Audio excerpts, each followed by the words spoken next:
Hello everyone, welcome back to Excel with Priyanka series 4 of data analysis, and in today's video we will be working on entirely data analysis project using Excel, and the raw data is of sales data.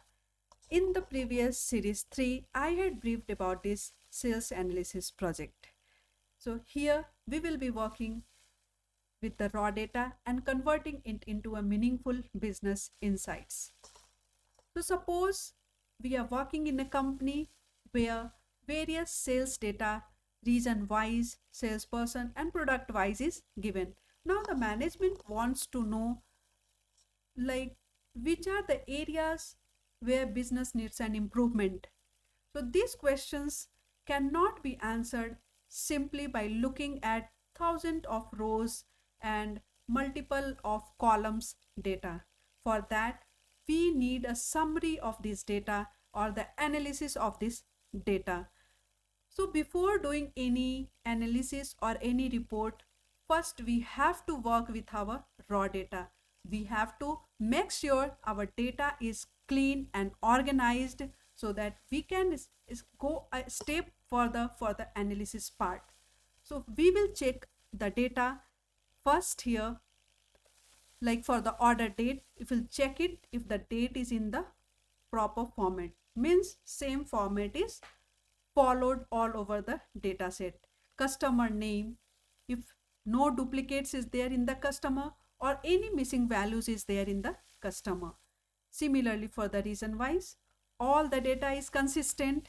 It's not like some is written as small EAST and some is written as capital EAST. So that will give us a misleading result while preparing our analysis or the final results. So better than stucking somewhere in the middle of our project or getting somewhere else, our result will give us a misleading result.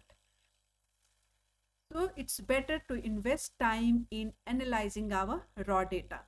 Product, we have to check for the missing values, duplicates and the consistency part.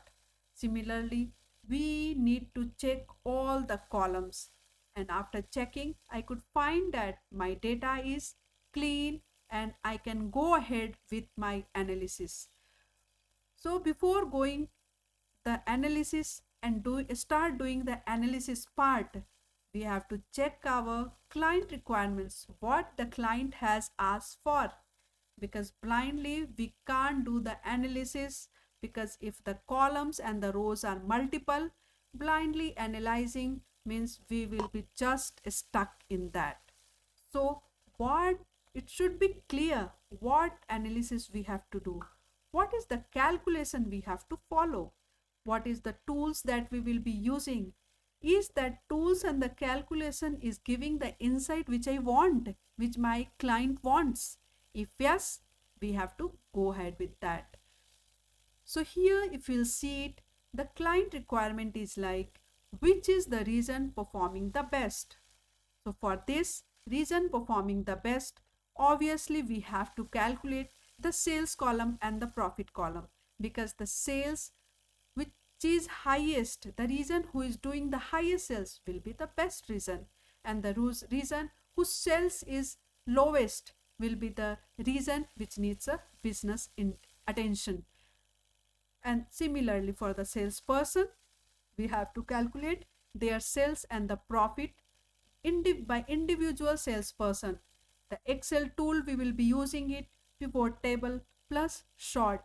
And remember, by using this we can compare between the salesperson, like who is the salesperson doing the highest profit, which needs to be given a highest incentives, and the salesperson doing the lowest profit and needs little management attention there. Which is the product generating the highest revenue? For that we have to calculate the total sales by product. The Excel tool we will be using is pivot table plus short, and which quickly ranks the product, like which is the product giving us the highest sales, which category gives the highest profit, which customer generates the highest profit, and the month giving us the highest profit. And we also want to know from this raw data the total sales, the total profit, and the profit margin. And based on that, we will be making our dashboard. So here we have understood our business problem, explored the raw data. Now we have converted it into clean and clear raw data which is ready for the analysis part. So in part 2, I will be start with my analysis with the data using the pivot table and the charts. And if you are interested in learning Excel data analysis through a real world project, make sure to follow along with the series. Thank you for watching, and don't forget to like the video and subscribe Excel with Priyanka.